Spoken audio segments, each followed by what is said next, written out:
Well, hello, and welcome to one of our chat sessions from the Governance Institute of Australia. I'm here today with the fabulous Simon Pordage. Simon is a past director and past president of the Governance Institute. His day job is as co-sec for ANZ Bank. And he's also one of our first brand ambassadors for the Governance Institute of Australia. Hi, Simon, how are you? I'm good, thanks, Megan. Nice to join you today. The first question really is, what is the most significant step that your organisation took to try and manage the impact of COVID-19, both for your employees, for your staff, but also for your customers? Thanks, Megan. I think by far for our customers was the way in which it speed both ANZ and other financial services providers, our regulators and our government move together at speed to provide support and assistance to the community and the individuals within that. That by far and away was the most significant and complex piece of work that we could do. The way in which ANZ approached it, and my CEO has talked about this on a number of occasions, we took a four-pronged approach to dealing with the pandemic. One was around protect, and that's protecting both our people and also our customers and the bank itself, so it could continue to operate and provide essential services to the community. Next was adapt, and so adapting for changing workplace practices. We did so much work, particularly, and I've got to take my hats off to all our tech people in multiple different jurisdictions in such a short space of time, being able to many thousands of people working effectively outside of the office. It was a huge effort, and my hat definitely goes off to them. And also people's behaviours and customers' behaviours change during such a pandemic, and so we've had to adapt into that. I've already touched on the third plank of that four-pronged approach on engagement, on really taking a lead in engaging with our community, our people, many more internal meetings and catch-ups and passing messages, and a real focus on speaking to people, hearing what they've got to say, and trying to provide the information that they need. Same with our customers as well, and with our regulators and government too. Yeah, and I think I want to focus on that point, and that is what's been one of the most effective steps that you've taken to keep your team, your workforce engaged during this crisis and the associated upheaval. You're obviously back on lockdown yourself in Melbourne, and one of the real struggles for organisations is how do you maintain culture when your workforce becomes completely dispersed, I should say, sorry, working from home. So what are the things that you've done? You talked a lot about communication, but what are some other things that you've done to really keep your team engaged? Well, for my immediate team, one of the things that we've done is we now have a video stand-up meeting every Monday morning. And when I say morning, it's not first thing, because we've all got different issues affecting us during COVID-19 with online learning for school-aged children and varying different obligations. So mid-morning, 10:15 on a Monday, we'll have a weekly video catch-up with my entire team, and we'll just go through what the key things are for this week, what the key things on my plate, anything that I do need to communicate for them from a group perspective, and then we just go around the traps having that discussion. And again, from a broader ANZ perspective, my CEO still does a weekly all-staff call, which we all find lots of good things coming out of that, and in it he'll have discussions with customers, he'll have discussions with staff and how they're dealing with things, other partners that we have as well. So they're always fascinating. And as I've talked about engagement before, we've really upped the dial internally around the communication we provide to our people online as well. So lots of tips and handy strategies to help our people cope during these times. So just some of the core things that we've been doing. Yeah, there's I think never been so much circulation of tips. I just came out of a meeting and someone commented that the most used phrase in 2020 is going to be, "You're on mute." Or you're still on mute. Absolutely. Oh, and I've been guilty of that many times. Absolutely.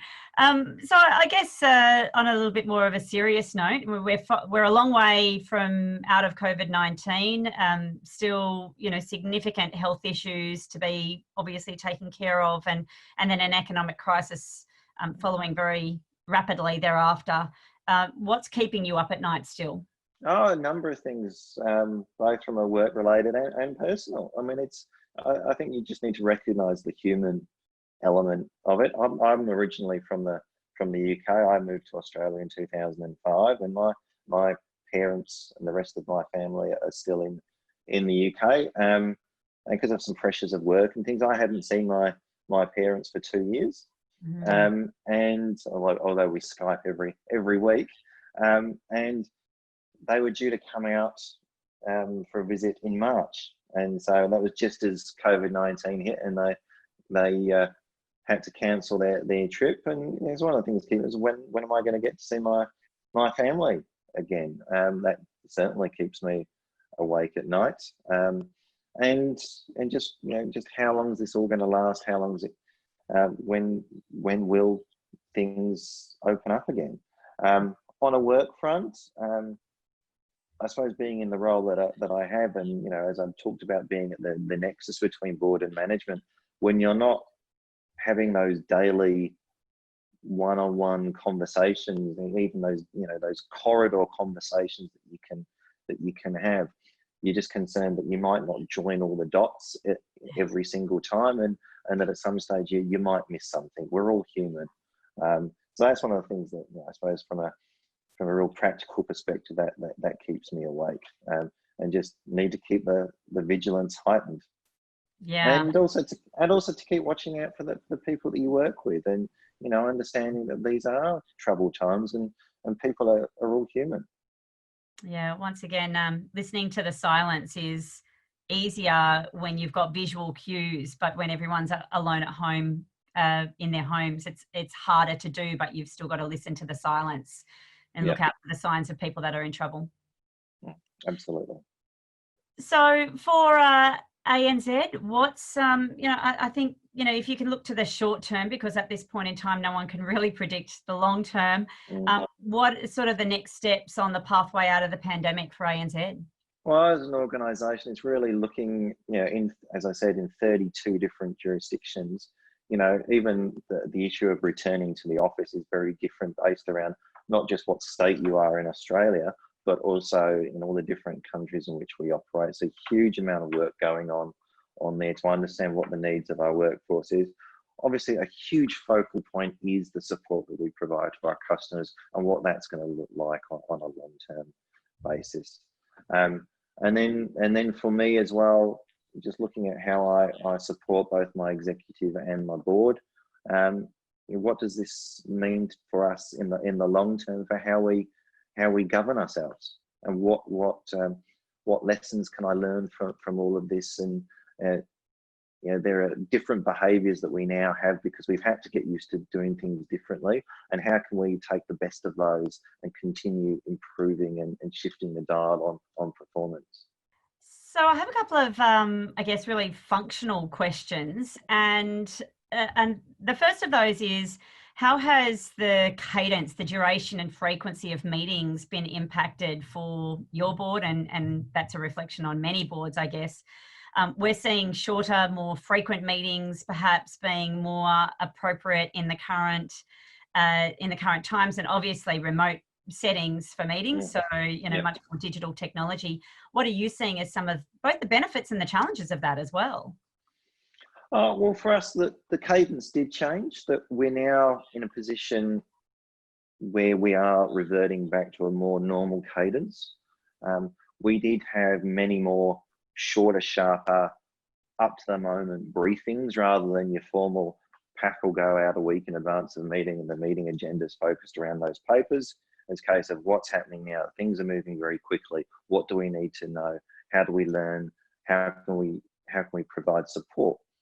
So that was that cadence.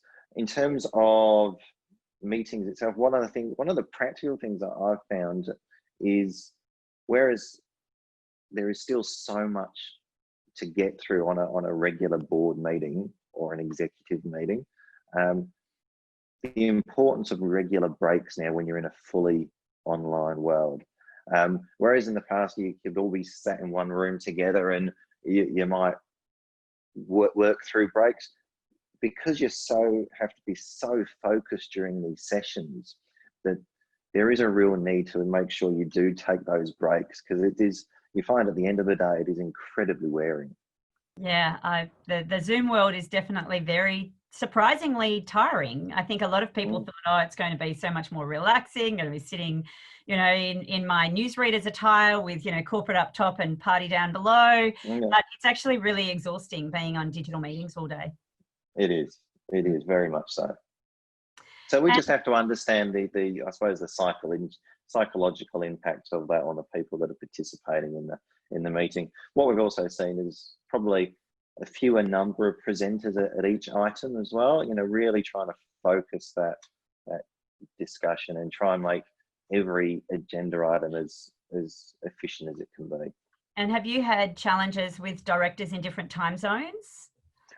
Fortunately not. Most of our directors are Australian based. We do have New Zealand based directors as well, but in terms of our executive, we do have overseas executives, and that often presents some issues when we've got people dialing in, but it's just a case of be prepared, be prepared, be prepared. And particularly when you've got external parties joining meetings as well. We're a large organisation, so we have our own proprietary software. It's, again, it's be prepared for those external parties, contacting them in advance to make sure they're familiar and they're comfortable with how your technology works, and that their needs are met. So you have that seamless, as far as you can in this crisis, a seamless experience on the day. Fantastic. Well, thank you so much for talking with us today. And Simon, it's been brilliant. Yeah, it's been an absolute pleasure, man. Thank you for inviting me for this. It's really appreciated.